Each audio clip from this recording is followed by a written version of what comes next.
For today's video, nandito nga pala tayo sa trending at pinag-uusapan at mainit lagi sa social media na Mr. Pares. Medyo mahaba na nga po yung pila agad dito sa Parisan. Ayan, nakikita nyo naman. Nandito na nga agad kami ni Mrs. sa pila. Padami pa nga ng padami ang mga nakapila dito sa Parisan. Talagang dinudumog talaga. Tapos nadadaanan ko pa ito gabi-gabi. Sobra talagang dami ng tao. At kaya nga ngayon lang ako nagawi dito is dahil nga araw-araw, gabi-gabi, ang dami laging tao. Parang ang tingin ko lang is napakatagal ng pila bago ka makakain. Which is hindi naman pala, mabilis lang naman pala yung pila dito sa Mr. Pares. At syempre, libre nga pala to ni Mrs. Ayan si Mrs. Ayan, at medyo natatanaw na nga namin ni Mrs. ang tagumpay. Ano pala, yung unang pila para makapag-order ka ng gusto mong kainin. Meron nga siyang apat na pagpipila na Mr. Pares Overload, 250 pesos, Classic Pares na 120 pesos, Pares Mami na 110 pesos, at Pares Bagnet na 120 pesos. A few moments later.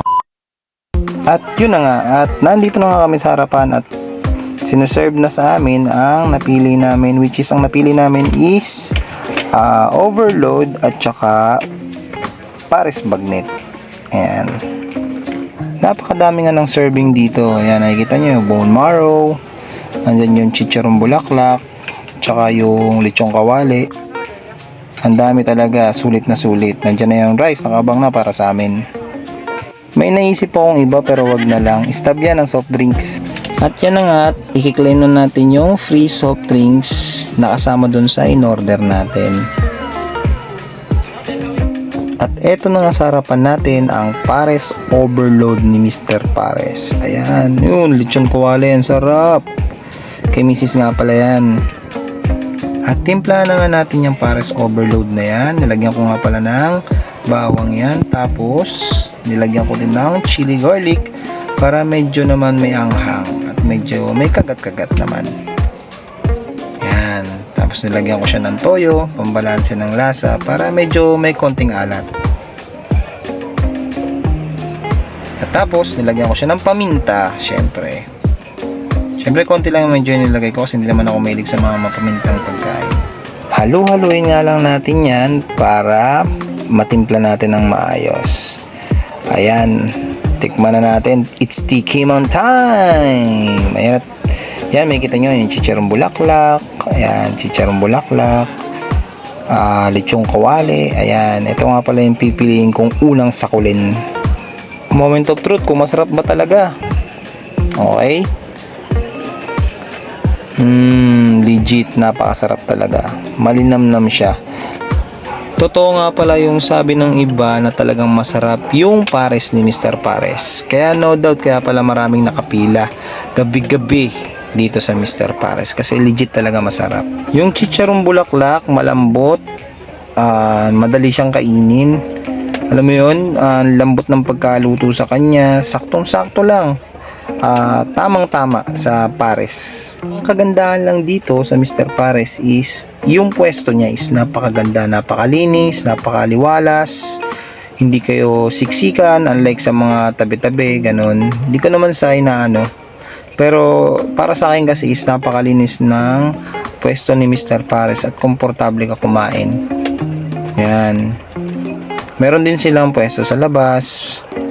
Pero mas para sa akin, mas prepared namin ni Mrs. na kumain dito sa loob kasi nakaupo ka. Kasi sa labas, medyo nakatayo ka dun eh. Napakasulit nga ng 250 pesos sa isang overload na Pares na meron siyang chicharong bulaklak at lechong kawali, tsaka meron siyang bone marrow. At nga pala, only rice nga pala yung pinili namin ni Mrs. Kaya iisa pa ako dyan. Ayan. Bale, pangalawa na yan. At kung gusto mo nga na mabusog ka sa halagang 250 pesos at tingin mo ay sulit na sulit, dito ka na kay Mr. Pares pumunta. Yan. Check BP na nga lang tayo mamaya kasi nga yung kinakain natin is alam mo yun, putok-patok.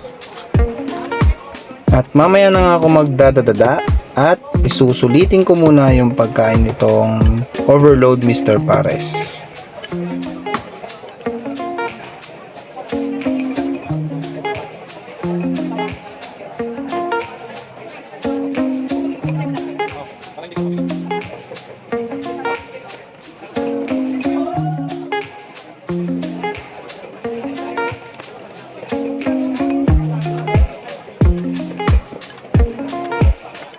Yan, itatry na natin yung bone marrow na to.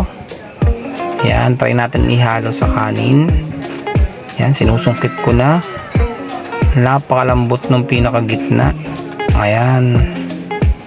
Tinatry ko muna siya durugin kasi para ihalo ko siya sa pinaka kanin.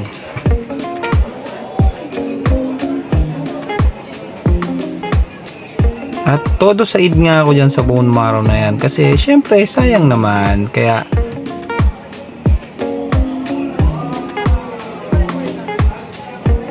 at todo sundot pa nga rin si kuya mo.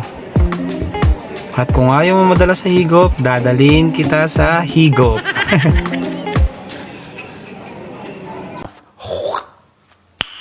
Nice.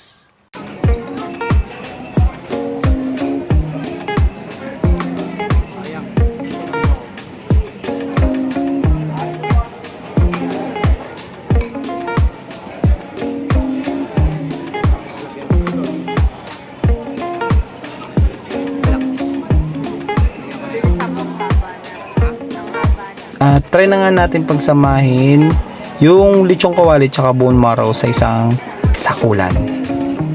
Ayan na. Legit. Alam mo yung bone marrow, para siya nagme-melt sa loob ng bibig mo. At yan na nga, tapos na kami kumain ni Mrs. at solve na solve kami dito sa Mr. Pares. Sulit na pares at panulak na coke. Suwabe. At yan na nga ang ating vlog for today, na sulit na pares ni Mr. Pares. Legit masarap.